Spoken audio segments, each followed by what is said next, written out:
Hello! Thanks for being in a new video. This time I have first impressions of the Galaxy A36 and Galaxy A56 that have just been presented by Samsung. Let's get started.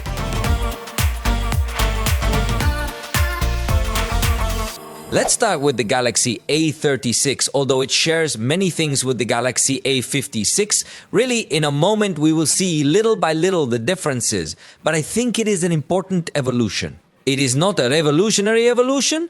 I think the one that could impress a little more would be the A26, which now incorporates water resistance, unlike the A25. But that one is not on display here, unfortunately. But let's get to know the Galaxy A36. We find a 6.7-inch display with full HD plus resolution. In this case, it's an AMOLED display, as it should be on Samsung devices, with 120 Hz in its refresh rate. The truth is that it is a good quality screen. I think there is not much more to comment on it. It is simply a very good quality screen without a doubt. In this case, it offers us a design with 7.4mm thick. As in the high end, Samsung seems to be putting special emphasis on making their phones thinner. Also within the mid-range, it weighs in at 195 grams and notes that the camera module now appears to have a slightly different design. Just like the Galaxy S25 series, it is going to come with a sort of floating module that, as you will notice, protrudes from the device, which gives it a nice aesthetic touch, unless you place a case, because in that case you're not even going to notice that it's floating a little bit. And speaking specifically about the cameras that it may come with, in this case we will find 8-megapixel ultra-wide camera with f2.2 aperture and fixed focus, then 50-megapixel main camera with f1 depth aperture, optical stabilization and autofocus, and finally a 5-megapixel macro camera. The truth is that in cameras it may not be so outstanding, but I think that because it is the Galaxy A36 we can forgive it. Note in this case that the back cover, although in general it seems to have a slightly pink coloration, in reality with different reflections it will project different colors, so we find that in terms of design, it also comes with Gorilla Glass Victus Plus both back and front.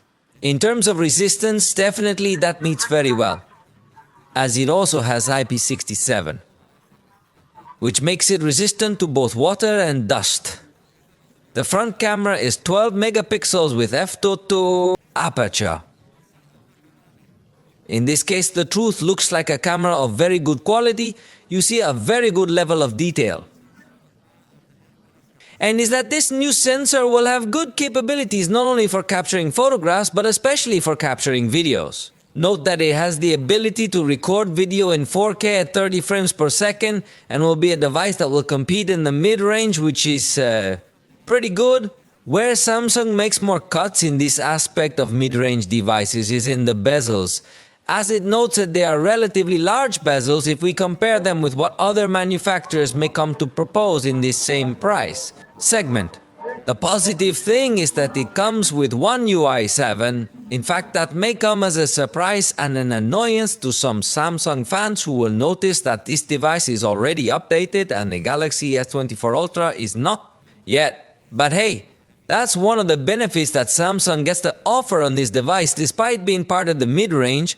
Another interesting fact is that it comes with 5000 mAh battery, but in this case the charge has evolved to 45 watts, another surprise, because for example the Galaxy S25 in the most basic model only supports 25 watts. So I do not quite understand Samsung's strategy, but it has evolved to 45 watts in this generation. They have also promised you 6 years of software updates, which is also remarkable in a device of this price. But another remarkable thing is that it has Galaxy AI features. Let me show you which ones. For starters, we're going to find Circle to Search, which you know is a feature that allows you to lock in anything that is appearing on your screen to search for it. Then it can be useful, and it is a feature that although it is present in other Android devices, it is not in most, then yes, it can get to stand out in this category. But curiously, in this case, Samsung has not called Galaxy AI, but Awesome Intelligence to take advantage that this is the A series. And we will also find this little button to remove some objects from the image. We note there, first it's going to do a suggestion search, And then you could lock in, for example, let's lock in over here to it and say we want to delete it. There it is, you've selected it, all right? Now let's just choose what we want to delete. Wait a moment, and that's it. As you can see, it's filled in well enough. I would say it's got a good level for the price range it's going to compete in. In this case, it will have different versions, but it starts from 6 gigabytes of RAM with 128 gigabytes of storage. However, you will also find in some markets versions of up to 12 gigabytes of RAM with 256 gigabytes of storage. In this case, they have apparently removed the possibility of placing a micro SD card, which is a major loss for their fans. By the way, the processor is almost always a mystery in Samsung, but in this model we are talking about Snapdragon 6 Gen 3, which can look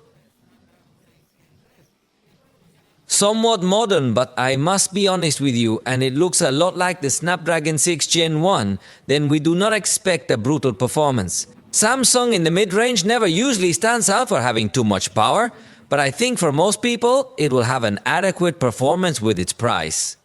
But now join me to meet the Galaxy A56. So here is the Galaxy A56, in this case also in a pink edition. Note that in this case we are going to appreciate this small camera module in black color. Curiously, I think I would like to see it in a silver color or something like that, but well, that's a matter of personal taste.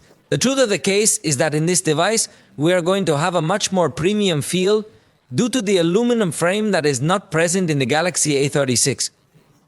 Then it feels much more solid. Although it retains Gorilla Glass Victus Plus on the back and also on the front, in addition to the IP67 resistance against water and dust. In this case, we are going to find a screen very similar to the Galaxy A36. In fact, it shares practically all its specifications except for the brightness, which in this case has a peak of 1200 nits, so it is a slightly brighter screen. We find also the same thickness of 7.4 millimeters. Then definitely that this is a feature that will be present throughout the Galaxy series of devices, very thin devices, and in this case, it has a weight of 198 grams. In the camera section, we will also find a difference with respect to the model A36, since here the ultra-wide camera will be 12 megapixels instead of 8. But the main and macro camera will be exactly the same in both models, so I was saying that they are very similar. In this case, note that we are going to have a good experience. Samsung has detailed that they have improved the speed of transition between the ultra-wide camera and the main camera, which previously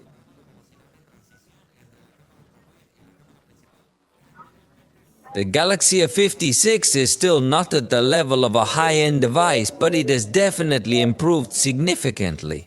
Interestingly, it still doesn't let us put any intermediate zoom, but simply jumps from 0.5 to 1 directly. On a curious note, the maximum zoom it will offer us will be 10x, and I think that's good enough.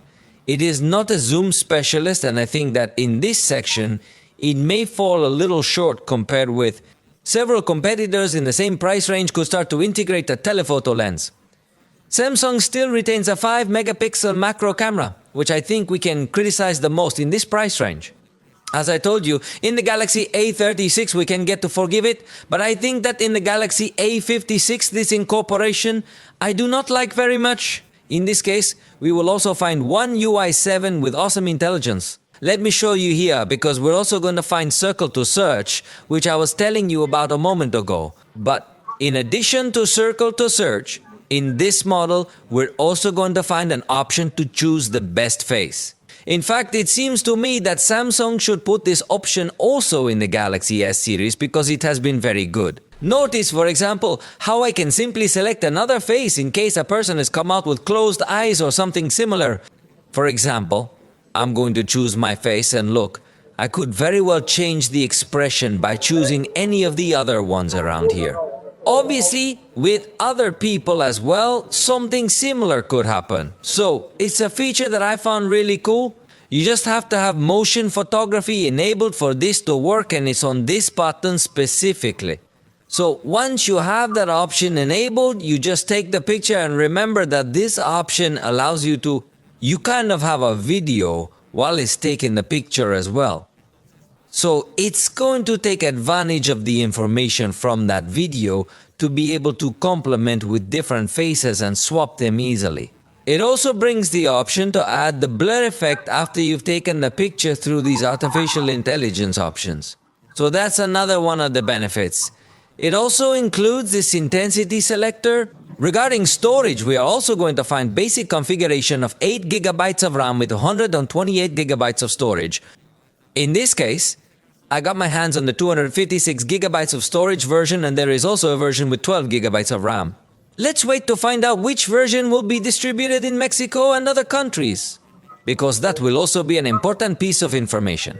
And finally, the processor is Exynos 1580, which might sound like bad news to you for being Exynos, but I must tell you that it would be giving you a very similar performance to what we would find in the Galaxy S22 Ultra, so that you more or less have an equivalence of the power it could reach. So, it's not a bad processor. I think it's a device that can stand up well for the design, for the ruggedness, for the good display, for the good camera capabilities as well, but not too much for the macro camera. The battery has a capacity of 5000 milliamp hours and also supports 45 watts charging, something remarkable really.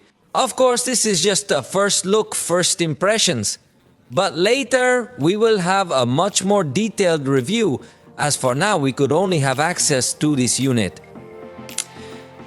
I hope you liked this video. If you did, you know you can tell us, and we'll see you next time.